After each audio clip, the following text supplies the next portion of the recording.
and welcome to tonight's show. I am your host, Tina Dawson, the owner of True Blue Designs, and I would like to thank you for joining us this evening. We ask that you would like and share and let everybody know that we are on the air. You can view us live on YouTube and on Facebook. So let everyone know that we are on the air. Now, this particular interview this Wednesday couldn't come at a better time. Some of you that are sports fans know that we are in the semifinals for the NBA. And the referees or the officials in any sport, they have a very extremely important role because they ensure that the competitions are safe and fair. And I'm sure some of you watching the NBA final series or NBA semifinals have had conversations about some of the referee calls that were made during the game, and I know I have. So tonight's guest has been a sports official for over 30 years. Now, I've known him for over 12 years and didn't know that he had been a sports official for that long. So I'm very, very intrigued and interested to interview him tonight. Has been a sports official for over 30 years, and he's going to give us his inside perspective on this challenging but rewarding career. Please help me give a warm welcome to tonight's guest, Mr. Landy Ewings. Hey, Hey, Landy. hey, Tina, how you doing this afternoon? Doing good. Before we start, let me say this. Happy birthday to Landy. Happy birthday to you. Yeah, I joined the 60 club yesterday. You did you enjoy your birthday? How's the family? I enjoyed it very well with my wife and I. She took me out to lunch and everything, so that was a good time. She and we shared together. It's been a while since we've been out because of the pandemic and everything, but Yeah. I really, really enjoyed yesterday and spending time with her. Well, that's good. Make sure you tell her I said hello. I definitely will. And Trey just gave you a happy birthday shout out. That's my buddy. He is one of our faithful viewers, and I'm so thankful for his support. But I'm going to ask all the viewers, hey, like, share, comment. Let's send a lot of birthday wishes to our tonight's guest, Landy Ewing. So put in the comments, send him some happy birthday love. Landy, thank you so much for saying yes to allowing me to interview you. Like I said in the beginning of the show, your interview couldn't have come at a better time now that we're in the semifinals of the NBA. So I'm sure that some people are going to have questions Yeah, I'm that pretty they sure. want to ask you. Oh yeah. Yeah. Okay. So we're going to start the interview off tonight by you just telling the audience a little bit about yourself. Okay, my name is Landy Charles Ewings. Oh, I'm from Tifton, Georgia, a little South Georgia town, in the middle of the state of Georgia. If you go down south on the I-75 South, and in that town, I grew up in a little place called El Dorado. okay. It's next to Cook County. So all of you people that travel go down to Florida, when you come through Tifton, you better slow it down. I used to be a deputy sheriff down there in that region also, and I uh, taught at the middle school there at Matt Wilson Middle School. Um, I'm the oldest of 8 children of my parents. Okay. Uh, I was one of the blessed ones to have both of my parents growing up in a Mm-hmm. household. They were 6 boys and 2 girls, and Wow. and I had to grow up real fast growing up because I had to help my mother out. Yeah. And all of us, we were pretty much born the next following year. My dad didn't give my mother no rest. So my family all grew up sharecropping. Okay. Worked on farms, doing different farm work, Mm-hmm. tobacco field, cotton, peanuts, watermelons, cantaloupe, collard greens, cabbage, you name it. We did it all down there for us working, and that's how my family provided for us. Mm-hmm. Growing up down the rural South, the civil rights and everything is right when I was born. I guess I was in my mom's arm. They went over to Albany over there, marching with Dr. King came through over in Albany. Wow. Okay. And, the civil rights, and during that time when I'm coming through school, they was integrating schools. Mm-hmm. So, I grew up in that era of the 60s. But growing up, my dad, he played baseball. The little Negro league they had on Sundays. They played on Sundays. They traveled around the state. And my dad was a pitcher. My uncle was a first baseman. At one was a catcher. Another one was an outfielder. And I admired them. They were baseball players, and they were sports fanatics too. They loved their baseball and they loved football. So that's where I got that from. For Okay. playing sports. Okay. Okay. And so you went to Tipton High School. Yes, I went to Tift County High School. I was at Tift County. We were right there in that powerhouse, right there with Valdosta, down there in Lowndes County, Mm-hmm. in Colquitt County, Okay. Thomasville, and Thomasville Central. Okay. Those the power regions down there during that time. Mm-hmm. Coach baseball, you had to go up against Valdosta every year, and they'd knock you out. But my senior year in high school, we beat Valdosta twice. My senior year, and we were the second runner-up to the state championship my senior year. Clark Central beat us 20-10 in the championship game. So I did a little bit there in Tift County. I was inducted into my high school Hall of Fame just a few years ago, back in 2018. That's right. Congratulations. Thank you.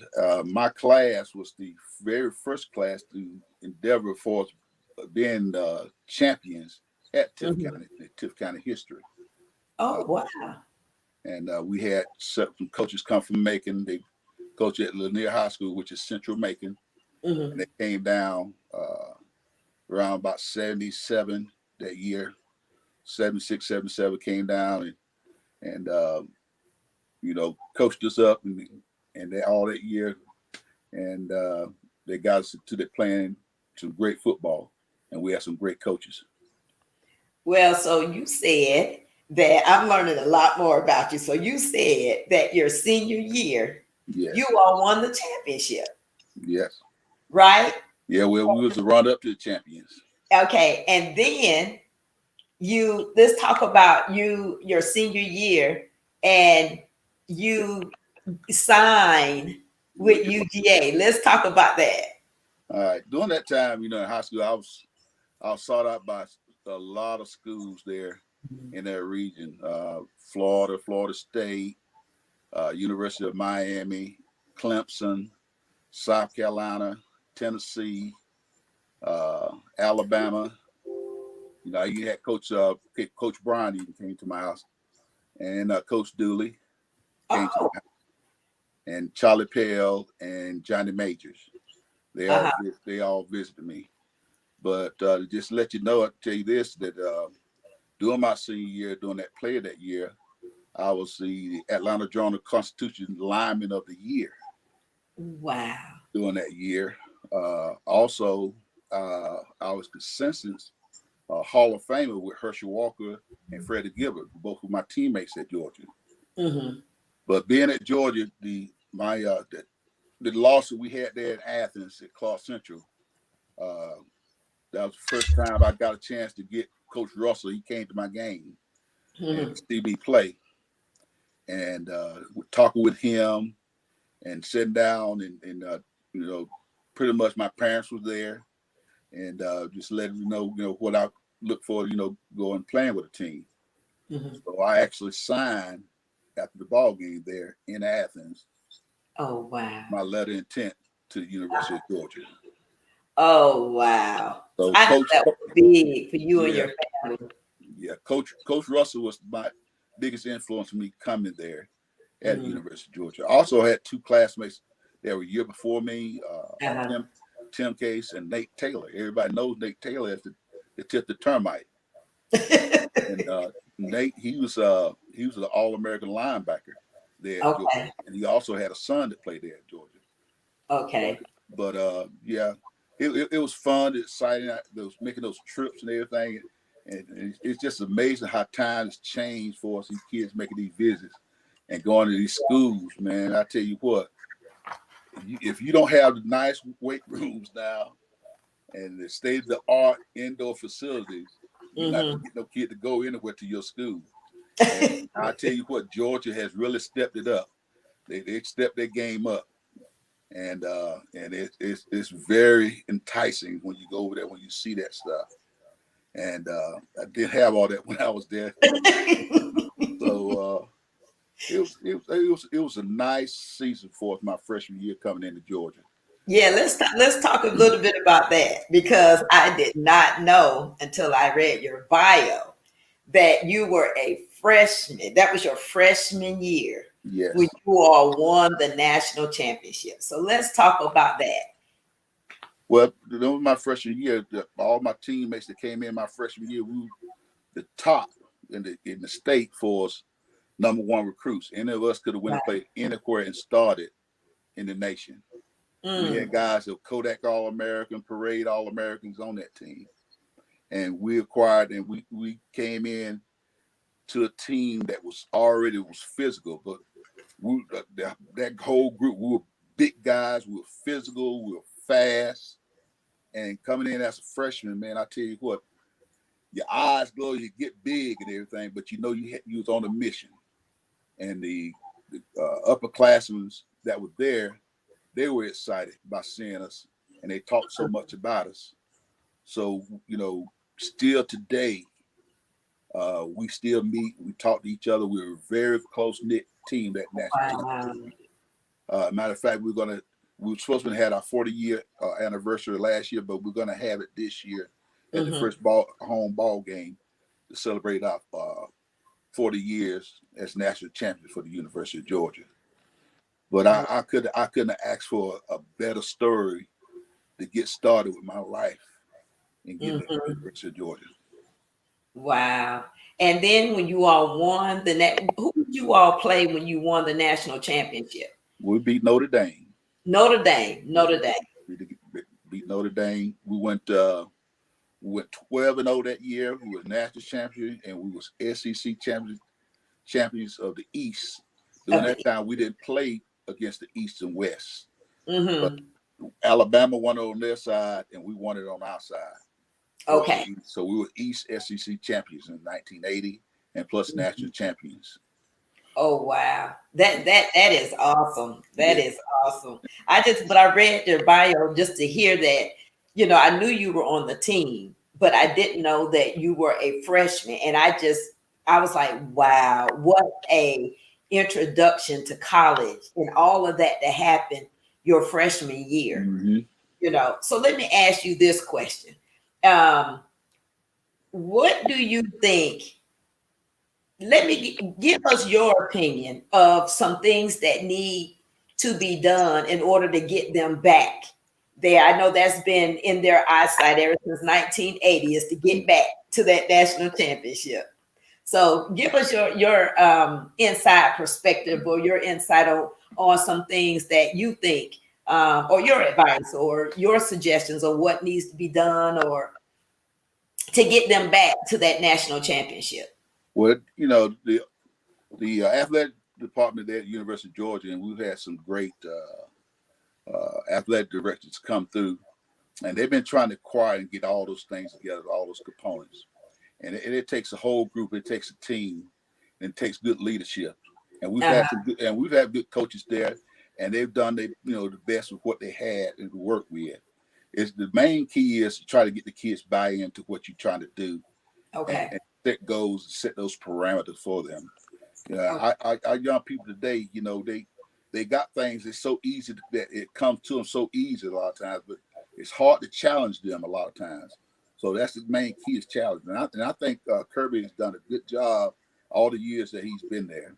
Mm-hmm. Matter of fact, Kirby's father coached against me when he was down in Brunswick, Georgia. Down there, I mean not Brunswick, but Oh, okay, Bainbridge, Georgia, down Mhm. there. And Oh, it played in that region. And Kirby, he got the background, he got the feed because that dad was a great coach down there in that region down there, and he got the spirit, and he went along his way too, and he's giving back to that organization, and I think he's doing a great job. I think what the fans are looking for is what he's giving. He okay. ain't really quite got over that hump yet, but we got to get our kids to be mindful and stay as a family, stay focused, and work together. And in this day and age, it's kind of hard because back in the day, we didn't have a lot of the distractions that the kids have today. They have That's the right. cell phones, they have the iPads, and so the world wasn't so easily at our fingertips back in the day that it is now. And so you're right. The staying focused part is huge because they have so many distractions. Yeah, and that's with all the sports, and even with high schoolers. You know, Yeah, they want to be the great players and everything, but I tell any young person, you get that little bit of glory and stuff. What are you gonna do after if you don't have your education? right. That's Okay, true. you got to work hard towards that. Everybody can't be a professional, That's but you true. got to you got to do something to better yourself and to get your life going. And what you're gonna do, get with a family or have a family, anything like that, to have the right attitude. So that's the main key: having the right attitude and keep yourself grounded, because trouble gonna come to everybody. Right. It's how you deal with it and make it work in your advantage is the key. Right, that's true. Somebody asked a question on the when you played for UGA, what was your position? My position was nose tackle. Uh, Nose tackle. when I came in, I came in playing behind All American. His name was Eddie Weaver, Mm-hmm. and I played behind him for at least those 3 years there at UGA. I got a opportunity to start maybe 3 games my whole year there, Mm-hmm. but I was his backup, and I learned a lot from Eddie, and we swap out, next man up, or if I had to come in up goal line or something like that, make a stop on short yardages. Right. What a lot of folks don't realize is, when you work together as a team, you got several components. You Mm-hmm. don't always have to be the superstar, but you Right. got to be that working component of that vehicle so it can be able to operate. And all you Mm-hmm. got to do is do your part, and Right. that's kind of attitude that I had. And I guess that I grew up, with that with my dad, doing my part and do the best that I can, to the best of my ability. And, Mm-hmm. that's all you can do, the best of your ability, and doing your part. Sometimes you have to wait your turn. Uh, some guys, they take up and they leave and go do different things. I left early.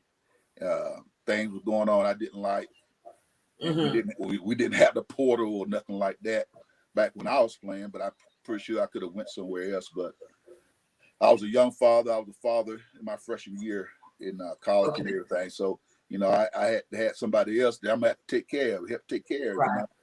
So Right.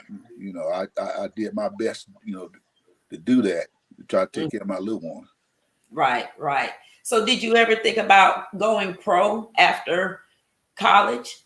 I did. I had endeavors. I went to a few camps and I visited some camps, and it's all politics. Don't get Yeah. it twisted.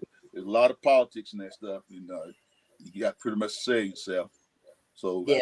me doing the politics, I couldn't deal with that part of it. Right. But I still played a lot of baseball on the weekend. I played softball on the weekends and stuff. So Mhm. I won the weekend warriors, and I played in the softball league and everything. Cause baseball was my favorite. Baseball was my key. When I was in Okay. high school, I was being recruited by the Reds and the Dodgers Really? for baseball. So actually, I was a better baseball player than I was football player. Oh wow. Yeah, so I ended up taking a scholarship to Mhm. play football instead of doing baseball, because baseball baseball guys, they didn't really come at me hard enough. Right. They would always tell me about my size and everything. Back during that time, I was wearing maybe 225, 230. I was a catcher and a first baseman. And during that era, your first baseman was with a retired person that been in the pros for all the years. That's what they ended up sending them either third base or first base. And then my size being too big for the umpire to be able to see around me, get balls and strikes, and be able to throw down to second base on quick releases. So I understood that part of it and everything. Right. So. Right. So what interests you about how did you get into the field of being a sports official? Well, when I came back to UGA, we're taking some classes, everything, night classes. Gentleman named Earl Fales. You had to go through him if you could teach PE in school and everything. You had to go through Coach Fales. And Coach Fales, he had all the intramural stuff going on. I played some intramural ball, and also he had me umpiring intramural softball, and then flag football. And he had me doing that, and then he asked me, did I want to, move up to do something with Georgia High School. And back during that time, we only had like 4 or 5 officials on the field. I said, "Why, sure." He said, "Well, you make you a little extra money." Back during that time, you would get about $25, $30 a game during that time. So I said, "Sure." So I started officiating back in 1989, 1990. Somewhere around in there, and it intrigued me. If you played the game, you kind of know the game, and I try to master it all because I was an athlete and I love doing it. So that's how I got started. It's through by him, and there's a lot of guys in Athens. That's how they got started. They either played ball in high school, and they came on started officiating because when you play out to the park, that's where he recruited from. Okay. Guys out to the softball park and football fields. And that's something we don't have anymore in this region for trying to find guys that playing softball or doing baseball that wanted to officiate. And it's kind of hard to recruit college kids because they're trying to get their degrees and everything. You can't really depend on them because if they got to go take a test or whatever, they can't show up to the ball game. Right. So that's what intrigued me to start getting into it.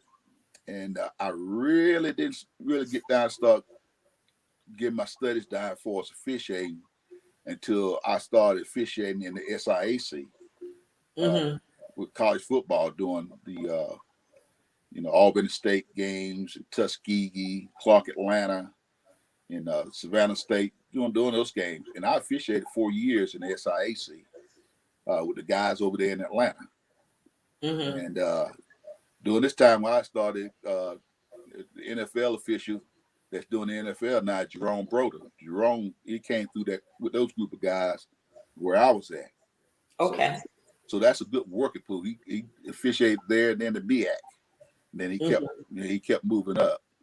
But that's where I started educating myself a little bit more and trying to master myself into the game for us officiating. Okay. And then when you first started, did you start with Little League or youth football, or where did you start? Well, as a young official, that's what they try to do. They stick you at the rec games. Rec games, okay. You start out at rec league and middle school and junior varsity. Okay. To work your way up and see the way you season. A lot of times they'll come by and they'll watch and see what you do, how you officiate and everything like that. Some of the older gentlemen, because that's how they recruit and see who they wanted on their team to officiate ball games on Friday night. Okay. And I stayed up under Coach Fales. So Coach Fales, I was his clock operator. I was his line judge, and I ended up getting the position of umpire, which is the position behind the defense where the linebackers are. Okay. So that's how I kind of moved up in the rank. I did a lot of rec games. I started we started Wednesday, Thursday, Friday, and Saturday. Right. And I'm working football games all those days. And man, I'm putting in the games, making a little bit of money and stuff. And I said, oh my goodness. I didn't know I wear myself out that bad, but I enjoyed it. I enjoyed it. Enjoyed, communicate with young people, talk with them. So I kind of, relived my life before me growing up and Mm-hmm. seeing that side of being officials. Because me growing up, we had two guys, they were brothers, and one other guy that was the only black umpires and officials that I seen in Tipton growing up. Mm-hmm. And they were good baseball players when they would come along. And I admire those guys, and that's the other thing that made me think about, kind of doing it, because during the summer each year, I started working when I was about 15 years old with the Park and Rec. Okay. And at Park and Rec, you would clean the fields, line off the ball fields and everything. And a lot of times, same field I line off to be the field that I have to go play on that afternoon. So that was a fun part about being official. You got knowing all points of the game for us, the alignment of the fields, knowing rules. We go to different camps, we go to clinics, and there's Mm-hmm. always some rule change, something that's somebody gonna try to take advantage to try to twist it around. So you got to be on your game for us, knowing the rules and procedure. And everybody don't know that one rule is in high school and college are not the same rules in the Right. pro. Well, It changes. that's true. That's true. Yeah. Yeah. All that stuff, it changes. So the rules are, you got your amateur rules and then you got your professional league rules. Okay. Amateur and professional league. Yeah. Okay. Yeah. Most all the rules have come from the National Federation for Mm-hmm. with sports, and that's all the sports with National Federation. And the association I'm with is Georgia High School Association. Okay. They have assigning secretaries over the region, and we got about 41, 42 regions that we got officials in, uh, from single A to 7, 8, 8A Mm-hmm. regions. And, we have to go to these meetings. We have meetings. Each association have a meeting. Then we have one big meeting that we have to do. The tests that we have to take. We have to have study guides and everything. And taking tests, you have to have a certain grade percentage in order to get to play on the championship teams. In order to Mm-hmm. officiate those things and attend the meetings. So that's part of your training. Okay. Okay. So let me ask you this. So can you tell us what different types of officials are there? All right, like you got with softball, we'll go fast with softball. You got a plate umpire and you got a base umpire. Mm-hmm. And then sometimes your bases you have will work two-man mechanics to three-man mechanics, and everybody got their position and they got their area that they're officiating in. Mm-hmm. And the home plate umpire is the chief guy. Then the base umpires, on rules and stuff like that. Coaches come out and they, ask you a question about a rule, as far as applying the rule. A lot of times we have to get together, we talk about it, a rule situation. But Mm-hmm. we have to go through that book with fine tooth comb and stuff. And a Yeah. lot of times, we might miss one or misinterpret the rule. But once that game is over with, whether we were right or wrong, we're gonna go back and we're gonna look at that rule, Right. and we're gonna study it, and then we're gonna bring it back to our group and let them know the situation that we had. And Mm-hmm. that's your way of learning. Mm-hmm. You don't know. It's just like I'm still in school again. I'm always learning something. You learn something different, learn something new. So your mechanics and stuff like that you have to deal with. Same thing with baseball. Same mechanics and stuff with baseball. Basketball, you got 2-man to 3-man. Mm-hmm. Basketball probably one of the most difficult sports to officiate because you got the crowd on top of you, and you got 3 guys out there. Just thinking you went back to 2 guys trying to officiate, and as fast as these kids are, and how quick and strong they are now. You got Mm-hmm. three officials on the floor now with high school and NBA, and Mm-hmm. then they have to use the camera and stuff now. So you can't Right. always get in the right position. Right. Because you might be looking at something might be going on in the area that you need to look at, try to catch. And a lot of times, foul might even get called way off from the ball. Mm-hmm. Say, what's that? What's going on with that?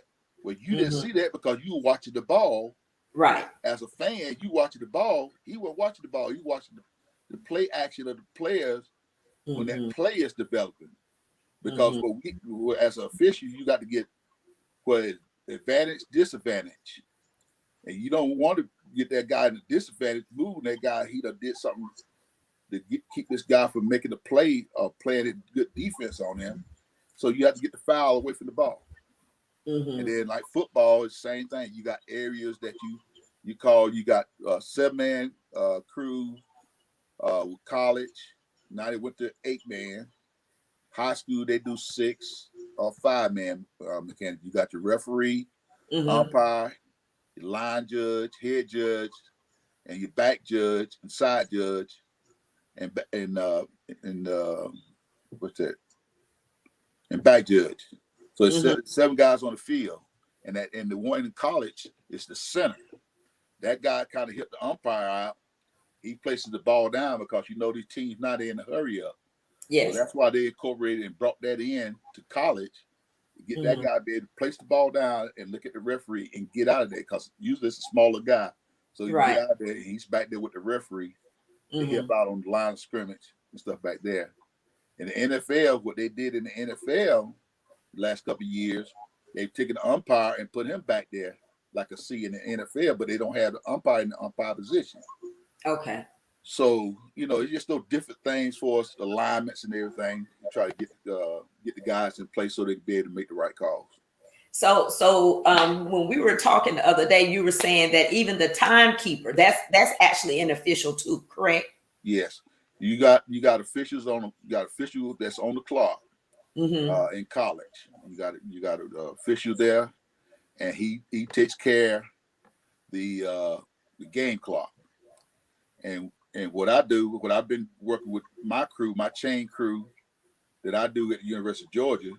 I've been doing that for several years, or that's about 30 years doing that. So our crew, we handle the change on both sides.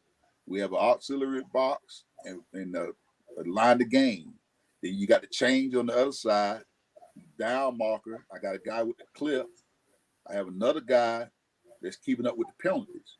We write down record the penalties. Then the other guy I got on the play clock, which is 25-second clock and 45-second clock. I got to have a guy on that. So we're all part of that team. When Georgia have all their home games, my crew is 10 of us, Mm-hmm. and we kind of swap around and swap each other up, give a rest. But Mm-hmm. I actually got 8 people doing something all at one time when the game situation going on. And so we have to be on our P's and Q's also, because when the officials come in, I greet them and I introduce them to all my crew for the chain crew. Mm-hmm. The head linesman and the line judge will get with my side officials.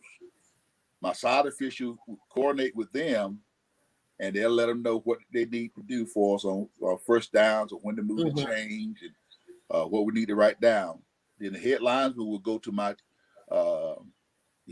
guy to keep the penalties.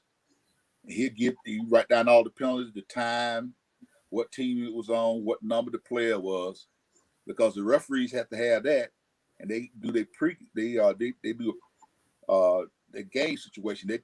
They'll look at that during halftime, and they also look at it again once they get back to the hotel, because they won't leave the hotel till they go over all the penalties, what the penalties that they had, and everything. And then you have a evaluator there from the SEC, and sometimes the SEC the signer, he's at the ball game. So Mm-hmm. we got all those folks going in, and then the clock operator is part of the SEC crew. Everybody's mic'd up. They got their mics on, and Mm-hmm. they don't have to run all the way across the field. Now they can talk on their mics and let them know what we got. Okay. And then I make sure that the guy that put the mic on the referee is there, so he can put it on the referee, so he can be able to turn his mic on, so he can get a penalty over TV or in the stadium on the loudspeaker. So Mm-hmm. there's several components that are going on all at one time That we that don't see. we don't see behind the scenes. I used to be out there with the guy, the TV timeout, the red hat guy. We got a Mm-hmm. guy for that. You look down in the corner. They have a monitor now. We got the time clicking off. Let them know about TV timeouts. Mm. You got your local stations, and then you got all the NBC, ESPN, and everything like that. So they're gonna get their commercials in, and you'll see that clock. That guy, he'll sit down there, and they'll talk to him up top because he has a mic on. So the TV people will let me know when we're gonna go to a timeout. A lot of times, timeouts are gonna be on the injury, change of possession, or score. A lot of times, and that's when they go to TV timeout.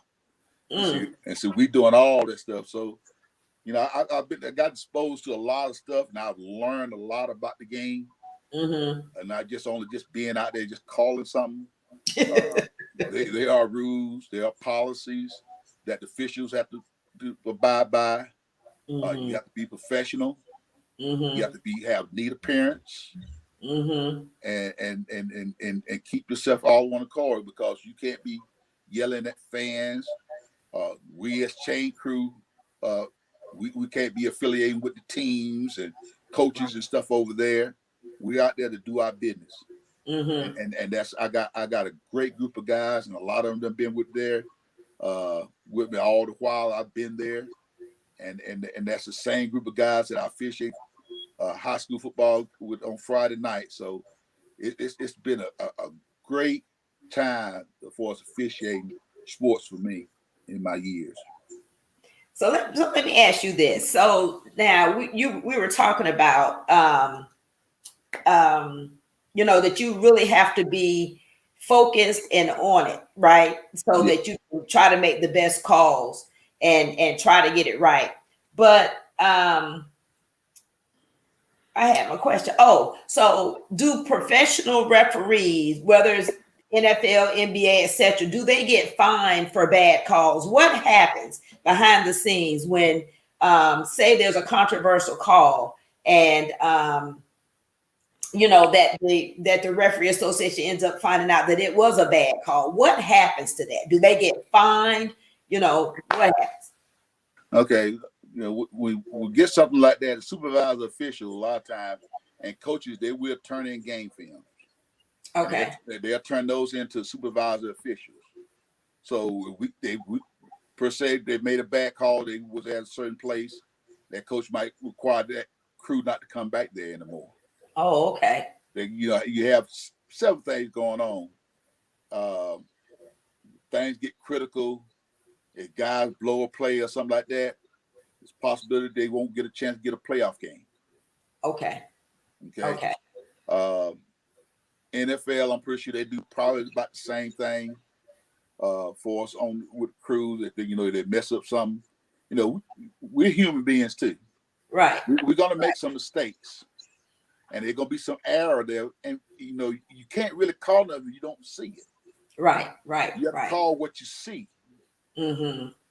Or you can't be doing no phantom calls and nothing like that, but you got to call what you see. Instant replay helps out a whole lot. And a lot of times it got so bad now for us on instant replays. You got the referee. I might as well go on flag and let them go ahead and view it. Whether I get it right or wrong, right? Go ahead and flag it. So it's just like you working in your job. You don't interfere with my job now. I got to do something. Yeah. That's the same thing I tell everybody. I remember one time, and I had a fan. He was just going off, just getting so irate, and I called time, and there was way before I kind of collect myself and got to be more professional officiating. I told the gentleman, I said, look, where you work at? I said, I don't go come down there yelling at you, telling you what you do on your job. Why you over here messing with me? You see, people don't realize that officials, we're independent contractors. Okay. That's what we are. We are independent contractors working for an organization to get paid to do a sporting event. So, hey, that's what it is. And that's why we have to stay so hard on studying and perfection and try to make ourselves better. If we mess up on something, we're gonna learn from that mistake. Now it's not towards any coach, any fan, any players, anything like that. we are human. We will make mistakes, but we will correct it, and then we'll get back to that coach or that team or whatever, and have an explanation for them.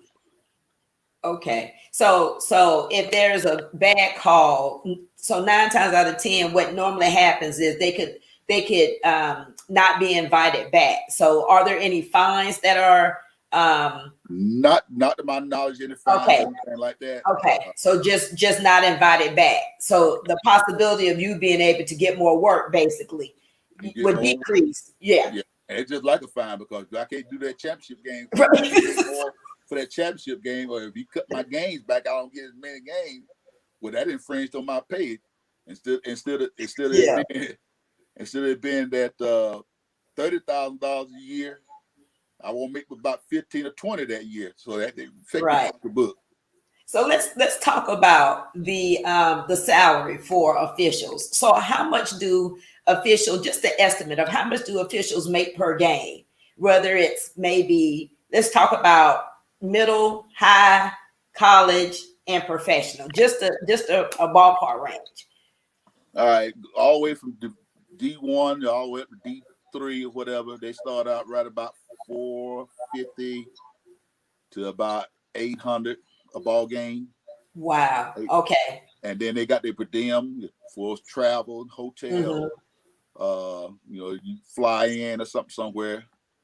They get that part of per diem and everything. So roughly like a college officials for baseball, for football, and other, they make almost about the same a year, anywhere from about maybe $30,000 to $60,000 a year at the Okay.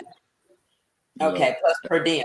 Your plus the per diem, all that's in required. So that's Okay. what Now what about professional?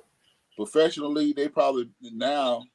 I know when they went on that strike called the bargaining unit back in 2012 when they Mm-hmm. was the officials, they walked out and everything, trying to get the pay raise because Major Right. League Baseball umpire was making more than the NFL guys, but the baseball player they do actually have a longer season than football, but Mm-hmm. they were kind of griping about the salary pay. That's they were trying to get fair pay and everything. So the NFL guys gonna probably make about 75,000 or more a year. Oh Depends wow. depends on how many preseason games they do. Uh, they have to go to a camp. All Mm-hmm. of them. We all have to go to camps. Whether it's high school, college, NFL, we have to go camps every year Okay. because we have to go with new rulings and everything like that, and so we have to do our camps. And Okay. then we post. It's always good. I always tell my fellow officials, before the season you get started, so get yourself in some shape and go get your physical. Yeah. They're having a heart attack, falling out, no heart attack because you're not in shape. Like you just gonna stand around. It get hot out there, so you got Yeah. to have yourself in a little bit of shape when Do you're out there. you all do like an endurance test or anything like that? Do you have to pass a physical Well, endurance?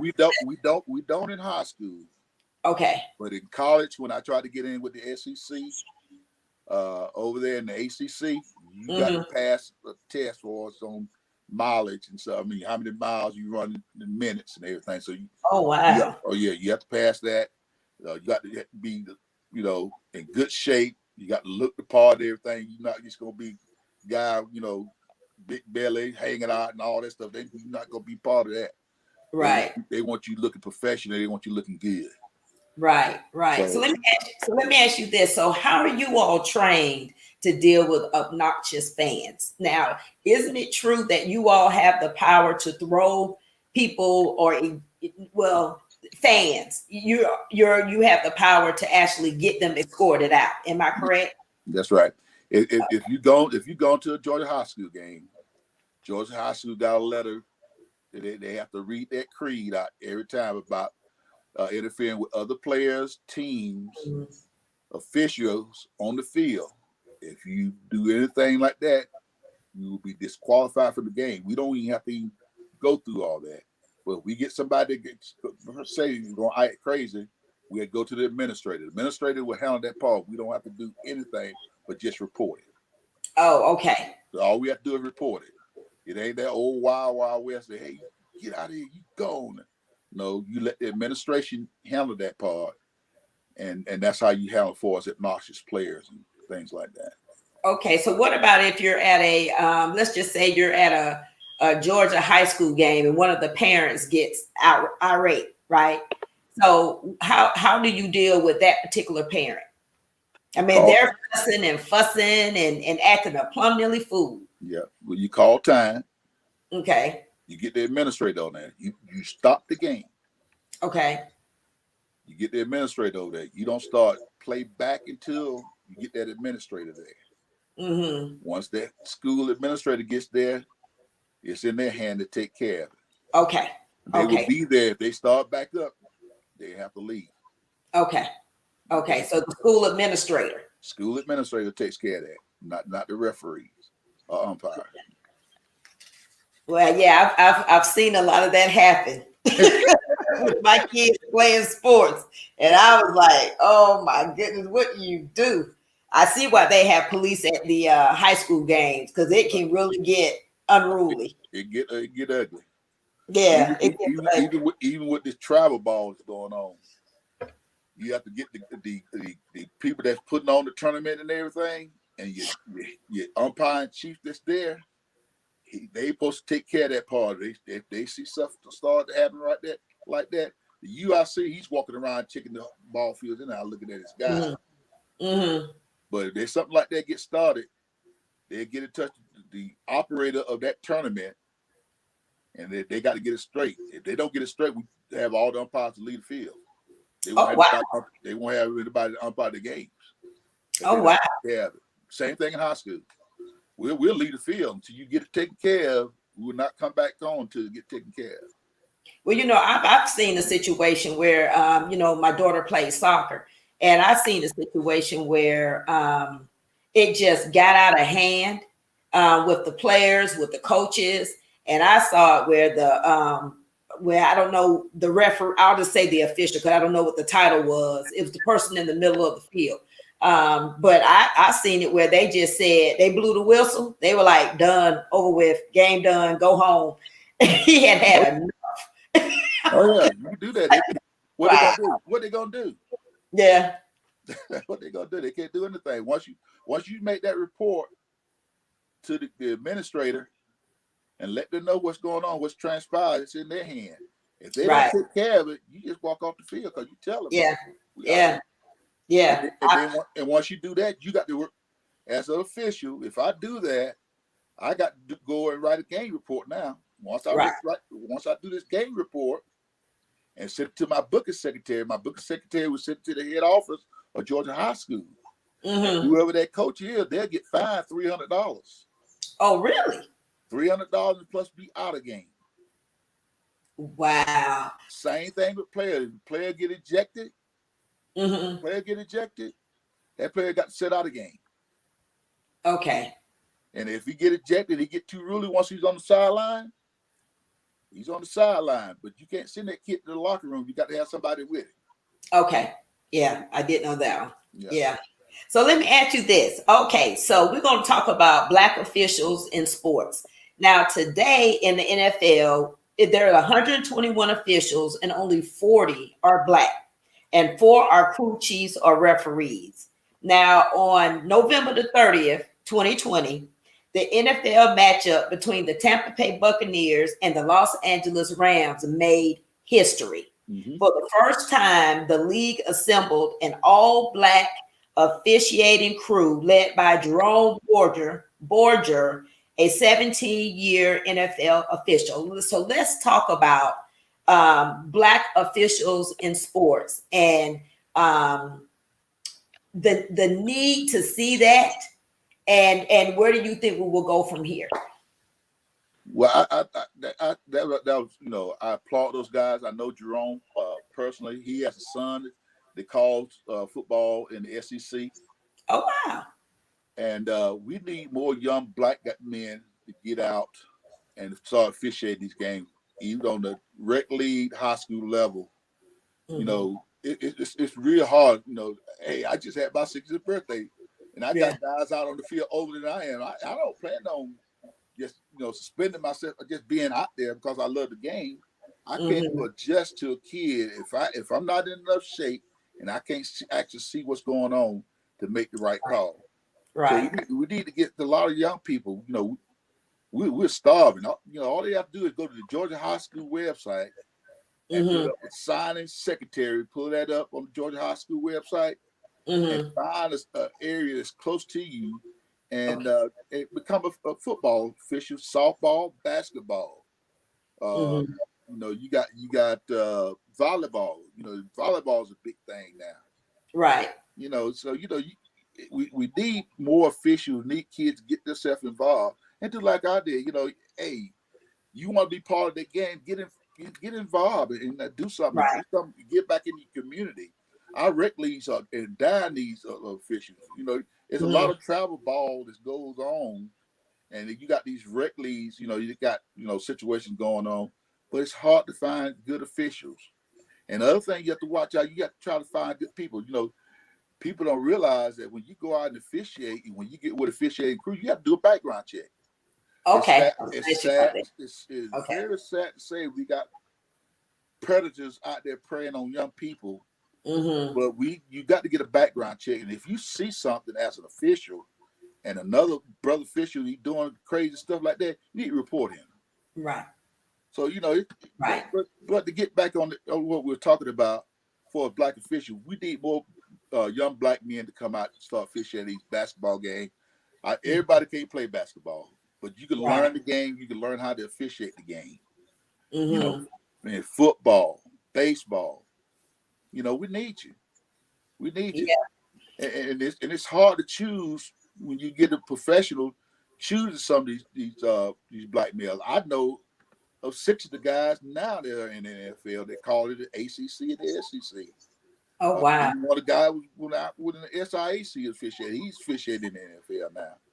Oh wow. So it's taking a little bit of time, and you got to get your skills set up, and you got to perform. Uh-huh. And we got to be 10 times better than our counterpart. Right. And we got to study and get in there and do the right thing, get our part. And you're going to see in the next couple of years, it's going to increase. Yeah. You already see it in the NBA too. Before the NBA, Right. you might have seen just maybe about 2 or 3 black officials. But we're Mm-hmm. starting to see more black officials now Right. officiating. A lot of them, they go off and do overseas. They officiating stuff overseas for Yeah. baseball and basketball. Yeah, I was going to tell you. I was going to tell you. One of a young lady that my daughter used to play soccer with. She ended up going to. I think she went to Tuskegee. I know it's somewhere in Alabama.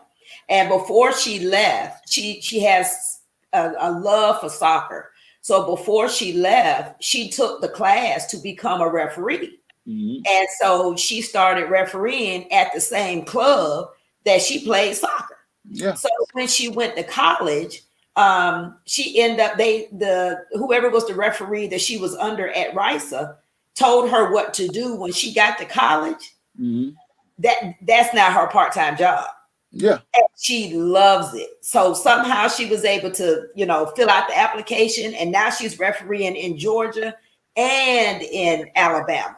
Yeah. And that's how she's making extra money while she's in school. So, there is a need for the referees, but like you said, everybody can't go pro. Everybody can't, get drafted at the college level, but you can still enjoy the actual sport by becoming a referee.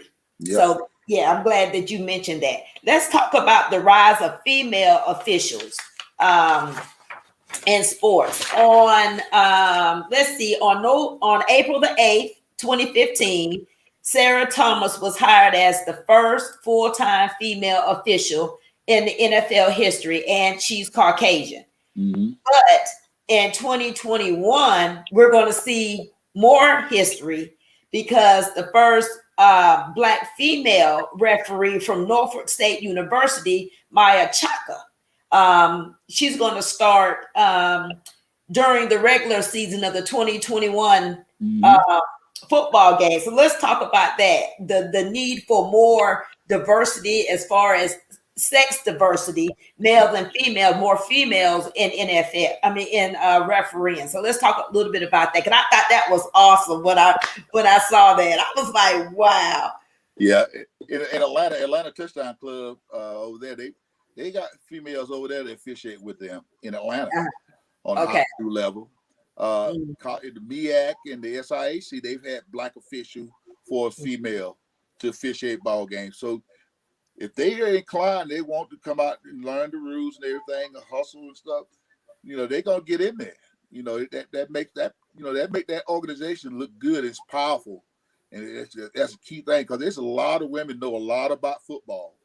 And you had all these semi-pro teams that women were playing football, Yeah. and then they want to know, they know the game just as well. Some men are not better than some Yeah. men. Yeah. And, Yeah. It's all about knowing the rules, how to apply the rules, look the part, and officiate. And I'm so happy to see that. Yeah, yeah. I'm glad that these pro sports are being more open and diversified. I have a cousin who is a linebacker with the Atlanta Phoenix. That's the female football team that's here in Atlanta, and yeah, she's a linebacker.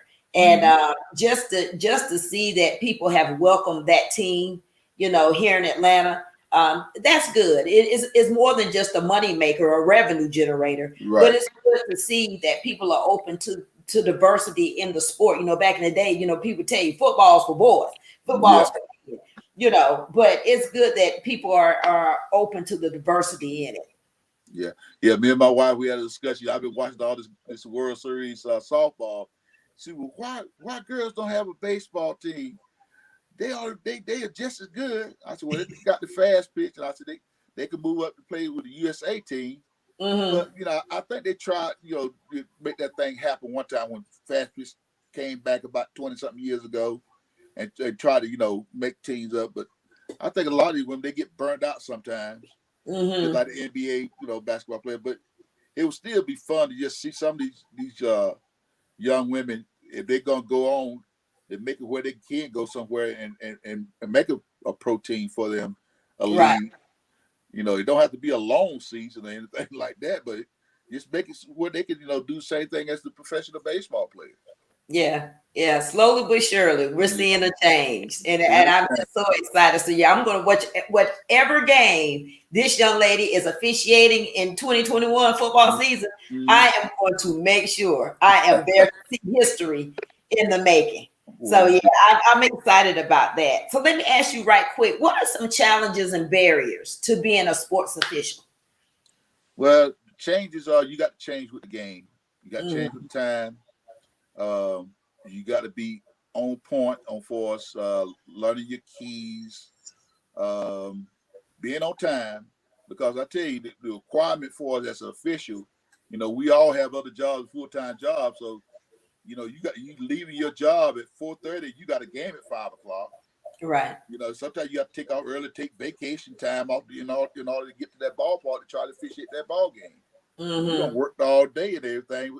Now you tired. You might miss a call. So that's another thing that weighs in on an official. You don't work all day, and he don't have time to wind down or do anything, and they're right into a softball game, and it's a heated ball game, and then he got to be able to keep himself poised and under control for at least 3 hours. Right. That's a good ball game, and that's a very tough task. And I did it all those years, and I tell you, I had some good days, and I had some bad days. Say what you said in the beginning. We're all human. We're all human. So we're gonna make mistakes. Well, Landy, we're almost at the end of the interview, and I wanted to give you some time at the end for you. If there's any information that you want to leave the audience or give them, or last words. Well, I just want to thank you for inviting me on this program. with True Blue Design. You've been a great friend, a good friend, and anything, we always got each other back. Yes. It's always a great talking with you and conversing about different things in life and everything, and just listen to you talk about your kids and how you enjoy. You one of those super moms, so you were there supporting them. So that's what our young Black females and males, they need. They need that support from their family being there. Because I can tell you, when I played in rec ball, when I heard my parents stuff in the stands and everything, and they were there, I knew it. And man, Right. I enjoyed it. And my spotlight was on Friday nights growing up in high school in Tifton, Georgia. Hey, the nightlife, I know that's my stage. And I brought it each and every night. Yeah. And my performance, my stats and everything, they showed for it. Right. I led it in 5 sports at my high school. 5? 5 sports. I'm the only one that ever done it. What were the sports? It was football. Football, baseball, basketball, wrestling, and track. Oh, wow. Yes, I threw the district in shot put. I went to the state 3 years in a row for the shot put. Shot put in district in my junior year. And I placed 3rd and 4th in the state. But you're right. It's so important to have that, let me change, the positive parental support. That's right. I've seen it where there was negative parental support and how it mentally affected the child on the field, and it just affected their game throughout the season. Yes. So it's important to have the positive mental support. And a lot of times I would like to say to the parents that, if you're very active in your child's athletic career, and we've looking from the outside in always think that the referee is wrong. Here's an opportunity for you to get in there, study, and maybe think about becoming a referee. And that way you'll understand why they made some of the calls. But as Landy said, at the end of the day, they are human. They are human. And one thing I want to do, say in part, Tina, you've done a great job. Thank you. All the viewers and everything, True Blue Design, please support this woman. She's doing great things and big things, and we need to support her. And Tina, I thank you. Thank you, Landy. And to everyone that viewed tonight, I want to say thank you. Thank you for viewing. Make sure that you subscribe to our YouTube channel. All of the interviews that we've had over the months, they're housed on Facebook and YouTube, but you can easily get there. You can easilier get there on YouTube. You can find them easier on YouTube. How about that? I am Tina Dawson, the owner of True Blue Designs, and it has truly been an honor. Landy, thank you so much for saying yes. You hold on, and we're going to tell everybody we'll see you next Wednesday, same time, same place. Good night, everybody. Good night.